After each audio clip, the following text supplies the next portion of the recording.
नमस्कार एव्हरीवन. आज आपण हा डे 1 लाईव्ह घेणार आहोत. इथे तुम्हाला लाईफस्टाईल डिसीज रिव्हर्सल जे आहे ना, त्या कुठलेही लाईफस्टाईल डिसीजेस असो आपला, जसं डायबिटीज असेल, हायपरटेन्शन असेल, ओबॅसिटी असेल, PCOD, इन्फर्टिलिटी किंवा इन्सुलिन रेजिस्टन्स असेल, तर ह्या सगळ्या डिसीजेससाठी आज आपण इथे क्वेश्चन आन्सर सेशन करणार आहोत. तर रिक्वेस्ट आहे सगळ्यांना की लवकर सगळ्यांनी जॉईन करावं आणि तुमचे जे काही क्वेश्चन्स असतील ते तुम्ही इथे चॅटबॉक्समध्ये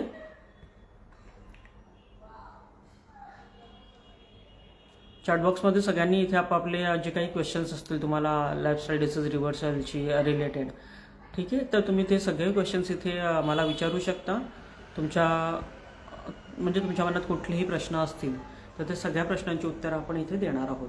बेसिकली लाईफस्टाईल डिसीज होतो का, त्याच्या नावामध्येच त्याचं उत्तर आहे. ॲक्च्युली लाईफस्टाईल डिसीजेस म्हणजे तुम्ही जी काही तुमची दिनचर्या असते, आयुर्वेदामध्ये त्याला दिनचर्या म्हणतात. जेव्हा तुमची दिनचर्या बिघडते, ओके, त्याच्यामुळे होणारे जे आजार आहेत त्यांना लाईफस्टाईल डिसीजेस म्हणतात. जर तुम्ही वेळेवरती सकाळी ब्रह्ममुहूर्तावरती उठणं जे म्हटलं जातं, ओके, त्यावेळेस उठत नसाल किंवा अगदी ब्रह्ममुहूर्त नाही पण सकाळचा जो वाताचा पिरियड असतो 4 ते साधारण एक 7-8 पर्यंतचा आपण पकडून चालूया, त्यावेळेमध्ये निसर्गामध्ये नॅचरली वात वाढलेला असतो.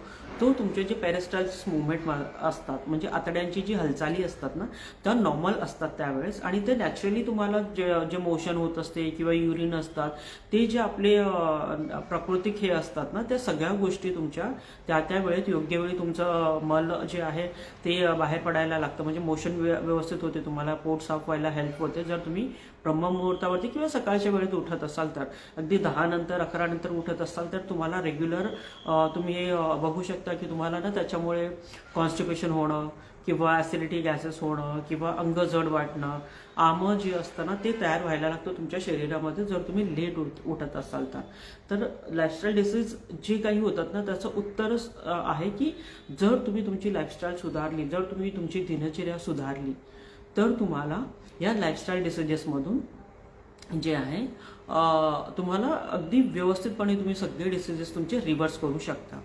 लाईफस्टाईल डिसीजेसमध्ये दुसरं महत्त्वाचं काय आहे की सकाळी उठल्यावरती जे आहे की आपल्याला ना एक विधी सांगितली आहे दिनचर्यामध्ये की सकाळी उठल्यापासून तुम्ही काय काय करायला पाहिजे. हाय JP रानी देवी जी, आप मराठी समझ पा रहे हो क्या? आपके कोई भी सवाल रहे हेल्थ रिलेटेड तो आप यहाँ पूछ सकते हो मुझे.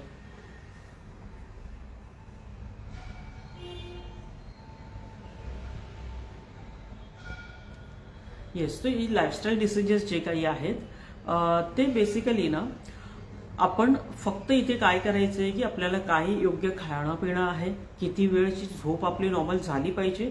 साधारणतः ना झोप आपली जी असते ती 6 to 8 आवर्सची झोप ही नॉर्मल झोप मानली जाते. ओके, साधारण ना जेवण जे आहे तुमचं ते संध्याकाळी 7च्या आत जर तुम्ही केलं तर तुम्हाला तो डायजेशनसाठीचा वेळ जो असतो ना तो 3 तास आरामात मिळतात. तुमच्या पोटावरचं जे प्रोसेस असते आतमधली आपली डायजेशनची ती पूर्ण होते, आणि 11 नंतर जे आहे ना, 10-11 नंतर लिव्हरचं जे फंक्शन असतं मेटाबॉलिझमचं, ओके, ते लिव्हर फंक्शन नॉर्मलाइज होण्यासाठी तुम्हाला 11 वाजेपर्यंत झोपणं गरजेचं असतं. आधीची लोक तुम्ही बघितली असतील की ती म्हणजे 7 वाजता जेवण करून घ्यायचे आणि 9-10 वाजता 9च्या आधीच ती लोक झोपलेली असायचे. त्यामुळे त्यांची जी हेल्थ होती ना ती चांगली राहायची. कोणतीही त्यांना गॅस्ट्रिक ट्रबल होत नव्हते, कोणत्याही प्रकारचं त्यांना पोटाचा कुठलाही विकार होत नव्हता किंवा कुठलेही डिसिजेस जे होते ना ते तेवढ्या प्रमाणात नव्हते जेव्हा आपण आत्ताच्या काळात बघतोय. कारण ती लोक त्यांची दिनचर्या खूप रेग्युलरली, जसं ग्रंथामध्ये सांगितलेलं आहे, चरकाचार्यांनी सुश्रुताचार्यांनी सांगितलेलं आहे, अगदी तशा पद्धतीने ती फॉलो करतात. जसं ब्रह्ममुहूर्तावरती उठायचे, अगदी आपली जी सगळी रेग्युलरची कामं असतील त्यांची मॉर्निंगची ती करायचे, आणि जेवण पण तुम्ही त्यांचं बघाल की सकाळी 8 ते 9च्या दरम्यानच ती लोक आधीची पूर्ण जेवण करून टाकायचे. असं नाही की ब्रेकफास्ट करायचे, ब्रेकफास्ट नाही, त्यांचं सरळ भाजी भाकरी किंवा जे काही असेल चपाती भाजी वगैरे ते पूर्ण जेवण असायचं. राईस, वरण, भात हे सगळं पूर्ण जेवण ते करायचे. कारण त्यावेळी जो असतो ना आपला स्टमक, तेव्हा त्या आपल्या स्टमकमध्ये जो आपला डायजेस्टिव्ह फायर असतो, पाचक अग्नी, तो त्या लेवलला चांगल्या पद्धतीचा तिथे प्रेझेंट असतो तुम्ही जे काही खाल ते डायजेशन करण्यासाठी. त्यामुळे आयुर्वेदामध्ये पण ना जी काही आपण अगदी रसायन चिकित्सा असते किंवा कुठलेही हेवी मेडिसिन्स असतात किंवा जे तुम्हाला नरिश करणारी औषधे दिली जातात ते तुम्हाला मॉर्निंगच्या पिरियडमध्ये दिली जातात, कारण तेव्हा तुमचा जठर अग्नी अतिशय उत्तम पद्धतीने काम करत असतो. त्यामुळे सकाळी उठण्याला आणि वेळेचं जे हे आहे, आपण त्याला हल्ली म्हणतो की मेटाबॉलिक क्लॉक म्हणतो. हे मेटाबॉलिक क्लॉक म्हणजेच वात पित्त कफ ह्याच्यानुसार जे काही आपल्या ऋतूंनी किंवा आपल्या पूर्ण दिवसाची जी चर्या व्हायला पाहिजे त्या दिनचर्या जर फॉलो केली आपण, तर आपले लाईफस्टाईल डिसीजेस जे आहे ना ते पूर्णतः नॉर्मल तुम्ही होते हेल्दी त्या स्टेजला तुम्ही येऊ शकता, फक्त लाईफस्टाईल डिसीजेस फॉलो करून. जसं कुठलेही मेडिसिन्स मी तुम्हाला सजेस्ट करणार नाहीये किंवा कुठल्याही प्रकारचं कुठलेही बाकीचेही सजेशन्स देणार नाहीये. फक्त तुम्ही तुमची लाईफस्टाईल जी आहे ना ती सुधारण्याचा प्रयत्न करा. वेळेवरती जेवण झालं पाहिजे. सकाळी 8 ते 10च्या आतमध्ये तुमचं पूर्ण जेवण झालं पाहिजे, ब्रेकफास्ट नाही. परत तुम्हाला वाटलं तर दुपारी 2-1 वाजता तुम्ही परत एकदा हे करू शकता, जेवण करू शकता. आणि संध्याकाळच्या वेळेस जे आहे 7च्या आतमध्ये जर तुम्ही जेवलात तर तुमचं हे जे मेटाबॉलिक क्लॉक आहे ओके, तर ते वातपित्ताच्या अकॉर्डिंगली जर तुम्ही फॉलो केलं तर तुम्हाला कुठलेही डायजेशनचे प्रॉब्लेम येणार नाहीत. आणि ह्याच्यासोबतच व्यायाम करणं खूप गरजेचं आहे, कारण जितक्या चांगल्या तुमच्या मुवमेंट्स असतील ना तेवढं तुमची डायजेशन पण चांगलं राहणार आहे, तुमची मसल स्ट्रेंथ चांगली राहणार आहे, तुमची बोनची स्ट्रेंथ चांगली राहणार आहे. आणि सकाळी उठल्यावरती हे व्यायाम करत असताना ना त्याच्या आधी थोडंसं जर तुम्ही गरम पाणी पिऊन व्यायाम केलात तर गरम पाणी प्यायल्यामुळे होतं काय, किंवा अद्रक पाणी घ्यायचं. अद्रक पाणी किंवा गरम पाणी हे तुमचे जे काही रात्रभरचे जे काही टॉक्सिन्स आहे, मेटाबॉलिक प्रोसेस जी आपली चयापचय क्रिया चालू असते आपल्या शरीरामध्ये, ते जे काही तुमच्या अन्ननलिकेमध्ये किंवा स्टमकमध्ये इंटेस्टाईनमध्ये कुठेही स्टक झालेले पॉयझन्स असतील किंवा टॉक्सिन्स असतील तर ते सगळे टॉक्सिन्स तुमचे त्या गरम पाण्याने किंवा जे आपण अद्रक पाणी घेणार आहोत त्याच्याने ते डिझॉल्व्ह होऊन पूर्ण स्टमक आपलं क्लीन करून टाकतं आणि आपल्याला मोशन क्लिअर व्हायला हेल्प होते. ॲसिडिटी गॅसेस वगैरे असतील तर तेही कमी व्हायला हेल्प होते गरम पाण्याने.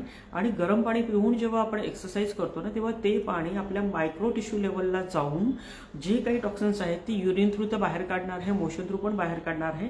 पण गरम पाणी पिल्यामुळे तुम्हाला स्वेटिंग होतं आणि स्वेटिंग थ्रू पण आपले टॉक्सिन्स बाहेर पडायला आपल्याला हेल्प करतं गरम पाणी. त्यामुळे कुठलाही अगदी तुम्ही वॉक करा किंवा कुठल्याही पद्धतीचा तुम्हाला एक्सरसाइज करायचा आहे, योगा करायचं आहे, अगदी जास्ती नाही पण कमीत कमी 1 ग्लास तरी तुम्ही तिथे गरम पाणी पिऊन ते करावं. किंवा मध्ये मध्ये तुम्ही थोडं थोडं एक्सरसाइज करताना ब्रेक घेऊन थोडंसं पाणी पिणं गरजेचं असतं. एक तर तुमचे त्याने इलेक्ट्रोलाइट बॅलन्स जो असतो तो पण मेंटेन केला जातो आणि तुम्ही डिहायड्रेशनमध्ये जात नाही. कारण एक्सरसाइज करताना आपण डिहायड्रेशनमध्ये जाण्याचे किंवा थकवा येण्याचे चान्सेस असतात, तर तेव्हा तुम्ही अद्रक पाणी घेऊ शकता. किंवा एक नॉर्मल गरम पाण्याची बॉटल नेहमी सोबत ठेवा, ते तुम्हाला टॉक्सिन्स रिमूव्ह करण्यासाठी खूप चांगलं हेल्प करणार आहेत. तुम्हाला जर काहीही क्वेश्चन्स असतील तर तुम्ही इथे विचारू शकता. कारण लाईफस्टाईल डिसीजेस जे आहेत ना आपल्याला वाटतं की नाही मला हार्ट अटॅक आला आहे किंवा डायबिटीज आहे, माझं वजन खूप वाढलं आहे किंवा PCOD आहे, हे सगळे जे आहेत ना ते फक्त आणि फक्त लाईफस्टाईलमुळे झालेलं आहे. ज्यावेळेस तुम्ही तुमची लाईफस्टाईल बघा ऑल ऑफ सडन काही तुम्हाला आज चालू केलं तुम्ही लाईफस्टाईल फॉलो करणं आणि नंतर ते लगेच 2-4 दिवसात तुम्हाला चांगलं होऊन जाणार आहे असं नाही आहे. ते स्टेप बाय स्टेप जे आहे ना तुम्हाला इम्प्रूव्हमेंट्स त्याच्यामध्ये दिसायला लागेल. कारण तुम्ही जेवढं कन्सिस्टन्स राहाल ह्याच्यामध्ये तुमच्या लाईफस्टाईल फॉलो करण्यामध्ये, प्रॉपर झोप घ्या, एक्सरसाइज करा, ब्रह्ममुहूर्तावरती उठण्याचा प्रयत्न करा, ओके, मेडिटेशन करा, तर ह्या सगळ्या गोष्टींनी तुमचे लाईफस्टाईल डिसीजेस जे आहेत ते क्युअर होण्यासाठी तुम्हाला खूप हेल्प करणार आहेत. आणि जेव्हा तुमचा अग्नी जो आहे ना तो चांगला असतो, म्हणजे जठराग्नी म्हणा किंवा प्रत्येक टिश्यूमध्ये जसं आपण जे सप्तधातू आहेत त्या सप्तधातूंमध्ये पण त्यांचा एक स्वतःचा अग्नी असतो, ज्याला आपण हॉर्मोन्स पण म्हणतो किंवा म्हणजे ॲलोपॅथीमध्ये आपण किंवा मॉडर्न सायन्समध्ये त्याला हॉर्मोन्स म्हटलं जातं. बट ते सगळे असतात आपले अग्नी. जसं रक्ताग्नी आहे किंवा रसाग्नी आहे, मांसाग्नी आहे, मेदाग्नी आहे. त्या लेवलचा जेव्हा अग्नी डिस्टर्ब होईल ओके किंवा तो अग्नी मंद होईल तुम्हाला त्या धातूचे आजार व्हायला लागतात.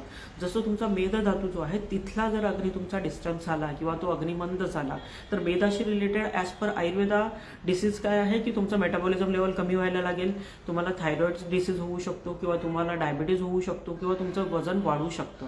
कारण तुमचा मेद धातूमधला जो अग्नी असतो ना तो वाढलेला आहे. तर त्याच्यासाठी काय करायचं, मेद म्हणजे काय, फॅट्स. जिथे जिथे फॅटचा संबंध येतो, लाईक की ओव्हरवेट होणं, पीसीओडी होणं, गर्भाशयामध्ये गाठी होणं, कोलेस्ट्रॉल वाढणं, हे सगळे फॅटशी रिलेटेडच डिसीज आहेत. त्याला नावं वेगवेगळी दिली जातात मॉडर्न सायन्समध्ये, बट ॲज पर आयुर्वेदा आपण त्याला मेदधातूच्या अंडर कन्सिडर करतो. तर त्याच्यासाठी तुम्हाला एक्सरसाइज करणं, मेदधातू म्हणजे फॅट्सला कमी करण्यासाठी एक्सरसाइज, स्लीप प्रॉपर घेणं, तुमची झोप जितकी उत्तम असेल, साऊंड स्लीप असेल, ओके, योग्य वेळी घेतलेली झोप. दिवसा तुम्हाला जेवण करून कधीच झोपायचं नाही. जर तुम्हाला डायबिटीज आहे किंवा हार्ट डिसीज आहे तर दुपारी झोपणं हे निषिद्ध असतं अशा डिसीजेसमध्ये, किंवा ज्यांना खूप कफाचा त्रास असतो किंवा रिकरंट लंग इन्फेक्शन असतं किंवा सायनसचा त्रास असतो तर त्यांनी दुपारी अजिबात झोपू नये. हां, पण जे वीक आहेत, दुर्बल लोक आहेत, ज्यांना खूप विकनेस असतो नेहमी, त्यांनी दुपारी झोप घेतली तर चालते. पण ती कशी असते की ती उपाशी पोटी घ्यायची असते. जेवणानंतर झोपू नये, त्याच्याने तुमचा अग्नी अजून मंद व्हायला लागतो आणि तो विकृत पद्धतीने होणारा अग्निमांद्य असतो.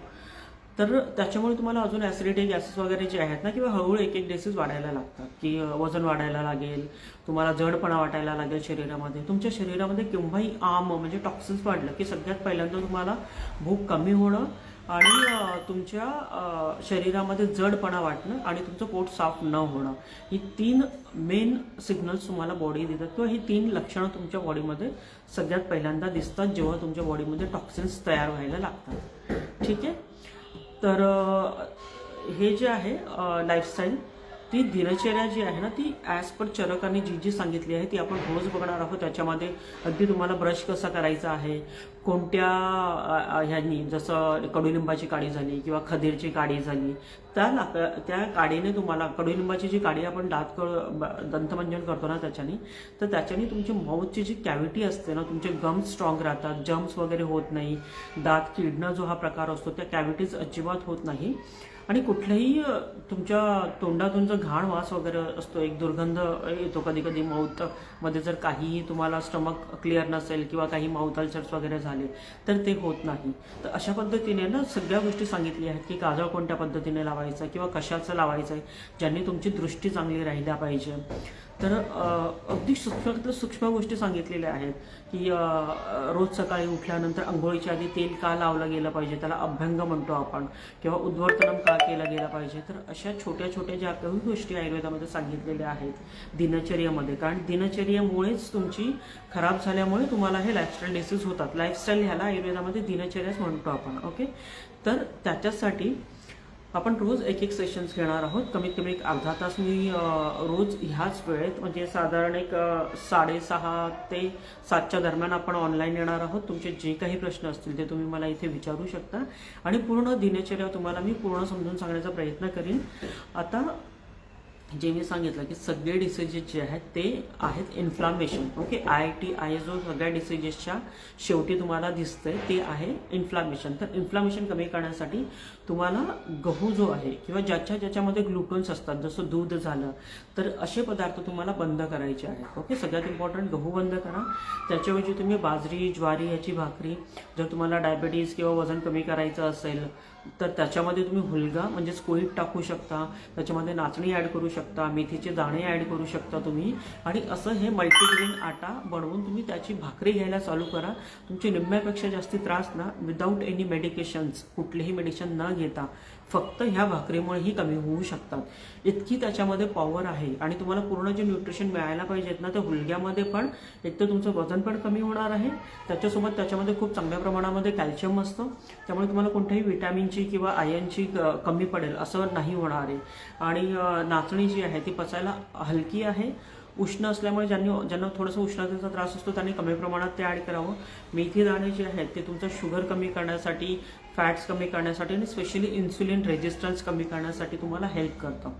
तर अशा पद्धतीने तुम्ही मल्टीग्रेन जर घेतलात तर ते तुम्हाला पचायलाही हलके राहणार आहेत. जेवढे तुम्हाला न्यूट्रिशन बॉडीला मिळणं, विटॅमिन्स, मिनरल्सची गरज असते ते सगळं ह्या बाजरी, ज्वारी, हुलगा, कोळीत जे आहे, नाचणी, ह्या सगळ्यांमध्ये असतं. त्यामुळे हे घेणं चालू करा आणि हा एकच प्रयोग तुम्ही करून बघा 8 दिवस आणि मला सांगा की गहू किंवा चपाती बंद केल्यामुळे, गव्हाचे कुठलेही पदार्थ किंवा बेकरी प्रॉडक्ट्स बंद केल्यामुळे तुम्हाला काय काय चेंजेस जाणवलं हे खाली कमेंट्स बॉक्समध्ये तुम्ही टाकायला विसरू नका. तर आजच्यासाठी एवढंच आणि उद्या आपण भेटूयात की पुढची दिनचर्या काय असते. आज आपण बघितलं की सकाळी उठण्याचे काय काय फायदे आहेत. ठीक आहे. उद्या आपण सकाळी उठल्यानंतरचं जे मेडिटेशन आहे किंवा दंतधावन आहे ह्या गोष्टी आपण उद्या डिस्कस करणार आहोत. ठीक है. Thank you for watching me. Rani Devi ji thank you. आपके अगर कोई भी सवाल है तो आप मुझे यहाँ पूछ सकते हो. फाइन. आज के लिए इतना ही. कल फिर मिलते हैं इसी टाइम पे. Thank you.